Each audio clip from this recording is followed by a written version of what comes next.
अस्सलाम वालेकुम बच्चों, आज का हमारा टॉपिक है 12.5 और हमारा क्वेश्चन है the diameter of a circular room is 4.2 metre. अब क्वेश्चन में देखें, आपको एक सर्कुलर रूम है और उसका आपको डायमीटर दिया गया है। Find the cost of flooring eight the rate of ₹150 पर मीटर स्क्वायर। आपने उसके सर्कुलर रूम के फ़र्श बनाने का ख़र्चा मालूम करना है। अगर उसका 1 मीटर का ख़र्चा आपको 150 रुपीज़ दिया गया हो। अब जैसा कि बच्चों आप लोग जानते हैं कि ये सर्कुलर आपका रूम है, ठीक है। अगर ये रूम है और आप जानते हैं कि ये जो इसकी बाउंड्री है, ये सर्कल का सरकमफ्रेंस है, ये सर्कल की बाउंड्री है और ये जो इसका सर्कुलर रूम है ये सारा इसका फर्श है। इसका उन्होंने 1 मीटर का ख़र्चा दिया हुआ है। आपने इसका पूरे फर्श का ख़र्चा मालूम करना है। आप लोग याद रखना कि जब भी हमने कॉस्ट मालूम करनी है तो उसके लिए हमारे पास एरिया होना ज़रूरी है। आपके पास डायामीटर ऑफ सर्कुलर रूम है 4.2 मीटर, ठीक है। क्योंकि आपके पास डायामीटर है और हमने इसका एरिया निकालना है। जब तक हमारे पास एरिया नहीं होगा हम किसी भी फ़र्श की कॉस्ट मालूम नहीं कर सकते।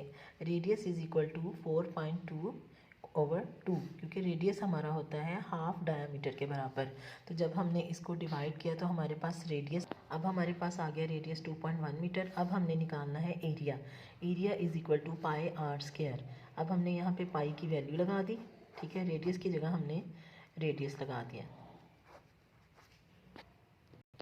अब हमने ये देखें, अब देखिए 7 और 2.1 आपस में डिवाइड होते हैं तो हमने इनको डिवाइड कर देना है। 3 7 21। अब हमने इनको आपस में मल्टीप्लाई कर देना है तो हमारे पास एरिया आ जाएगा 13.86 मीटर स्क्वायर।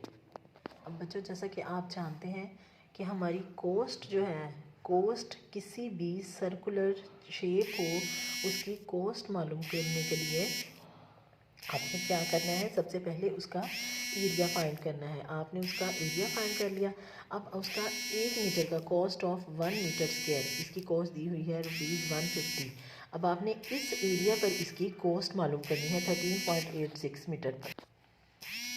आपके cost of 13.86 meter square equal to आ गई 150 मल्टीप्लाई 13.86। आपने इसको मल्टीप्लाई किया तो आपके पास आंसर आया 2079।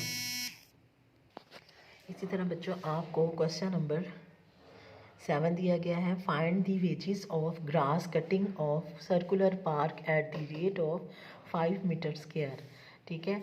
आपने ग्रास की वेजेस मालूम करनी है, ग्रास कटिंग करने की सर्कुलर पार्क की, ठीक है। अगर उसका जो है वो 1 मीटर स्क्वायर का 5 रुपीज़ है तो आपने उसका पूरे सर्कुलर पार्क का मालूम करना है।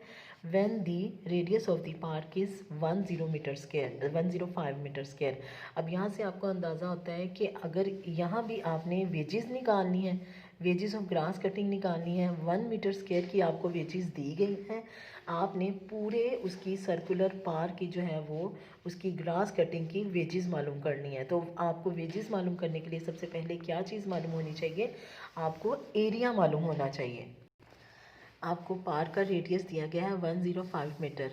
पाई की वैल्यू आपके पास 22/7 है और एरिया आपके पास है पाई आर स्क्वायर। अब इसमें हम वैल्यू लगाएंगे।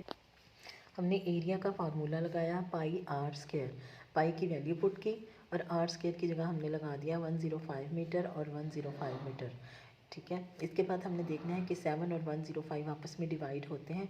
जी हाँ, 15 7 105 होता है। आपने इनको आपस में मल्टीप्लाई किया, आपके पास आ गया 346.5 मीटर स्क्वायर। अब आपके पास एरिया आ गया है। इस एरिया पर जो आपने उसकी जो है ग्रास कटिंग की वेजेस मालूम करनी है। अब बच्चा जैसा कि आप जानते हैं कि आपका एरिया जो है वो हमारे पास आया था 34650 मीटर स्क्वायर। तो अब आपने इसका जो वेजेस निकालनी है, wages of grass cutting at 1 metre square पे 0.5 है। तो अगर आपका जो है एरिया 34650 मीटर स्क्वायर है, इसको आप 0.5 से मल्टीप्लाई करेंगे तो आपके पास पूरे जो फ़र्श का ख़र्चा है वो ये आ जाएगा, ये आपके सामने है।